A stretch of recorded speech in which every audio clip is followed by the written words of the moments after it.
Quand tu respectes un commandement de Dieu, tu es béni. Donc, travailler honnêtement et de façon productive apporte de la satisfaction. Ça apporte la joie, ça apporte la bénédiction. Ça apporte même une estime de soi. Quand tu te lèves le matin, tu te regardes, tu es content. Quand tu te regardes dans le miroir, que tu travailles honnêtement pour gagner ta vie à la sueur de ton front, quand tu te regardes, tu es fier. Quand tu pries même là, tu pries Dieu et tu demandes à Dieu encore de t'aider encore. Pourquoi? Parce que toi-même, tu es déjà content de toi. C'est ce que le travail apporte, l'estime de soi. Ça valorise. Ça te permet de voir ce que Dieu est capable de faire et ce que Dieu a fait. Mais quand tu ne travailles pas et quand tu as la paresse, regarde même quand tu te regardes dans le miroir, c'est dégoûtant. Et ceux aussi qui te regardent de l'extérieur, ils disent mais lui là c'est un bon, n'a rien. Il fait le malin dans le quartier, pourtant il n'a rien. Est-ce qu'on peut dire ça à quelqu'un qui travaille honnêtement? On peut lui dire tu fais le malin, pourtant tu n'as rien? Non, hein? Non. Si les personnes sont correctes, ils verront que ceux qui travaillent là, ils apportent de la valeur ajoutée à la société. Ceux qui travaillent là, ils répondent aux besoins. Ce matin, je me suis levé et j'ai constaté que dans mon salon, il y a des ampoules qui ne fonctionnent plus. Donc, j'ai besoin d'un travailleur dans le domaine de l'électricité. Il va venir arranger. Donc, celui qui travaille, il est respecté. Moi, je n'ai pas appris ça. Je ne sais pas comment faire. Peut-être qu'il y a un court-circuit là-bas. Peut-être qu'il y a des câbles qui ont été broyés parce que j'ai des rongeurs aussi qui se promènent dans les plafonds là. Ils peuvent avoir rongé des câbles. Mais il faut un expert dans le domaine. Quelqu'un qui a été formé, qui sait faire. Donc, vous voyez que je suis à la recherche de quelqu'un qui est expert dans son domaine. C'est pour ça qu'il n'y a pas de sous-métier.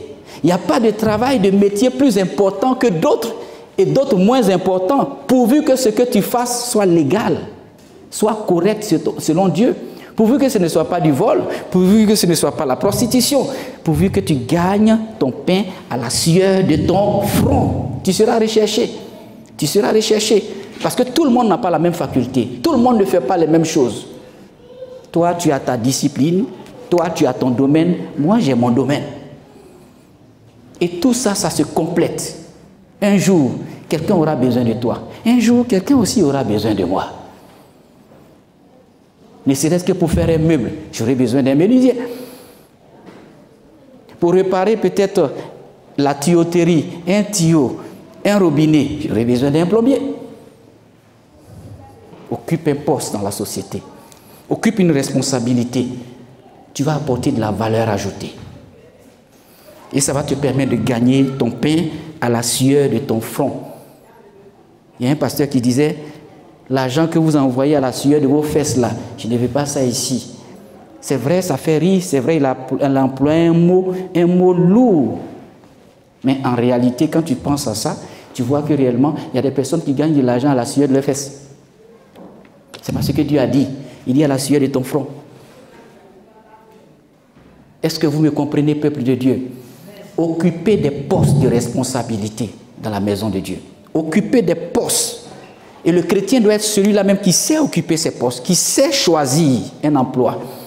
Et Dieu nous donne les moyens de nous positionner parce que le Seigneur ne nous a pas créés comme ça de façon inutile. Quand il place Adam dans le jardin d'Éden, il a mis en Adam des talents, des dons qui vont faire de lui quelqu'un qui cultive et qui garde la terre.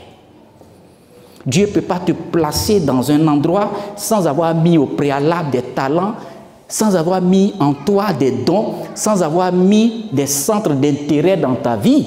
Quand Dieu place quelque part, c'est qu'il a mis en toi une petite fibre, quelque chose qui ressemble à l'endroit où il t'a mis là, pour que tu puisses transformer cet endroit en un jardin d'Éden. C'est comme ça que le Saint-Esprit fait. Notre Père nous connaît. Chacun de nous, il nous connaît. Il nous a donné à chacun des dons. Il nous a donné à chacun des talents. Il a mis en nous quelque chose qu'on aime faire et dans lequel on se retrouve. Quelque chose dans lequel, lorsque toi tu fais, c'est excellent. Lorsque toi tu fais, c'est bon. Lorsqu'un autre fait, il ne fait pas ça bien. Mais toi, on te reconnaît comme quelqu'un qui sait bien dessiner. Quand tu passes quelque part, tu fais une croquis, c'est correct. Mais quand moi je viens, je représente, je fais la même coquille, ce n'est pas la même chose. Quand je fais l'image là que tu as fait, ce n'est pas la même chose. Mais toi, quand tu fais, il y a dans ton doigt quelque chose de magnifique, d'exceptionnel. C'est ce que Dieu a mis en toi, un talent. Dieu place avec des talents. Dieu place avec des dépôts. Dieu place avec des centres d'intérêt quelqu'un dans un endroit.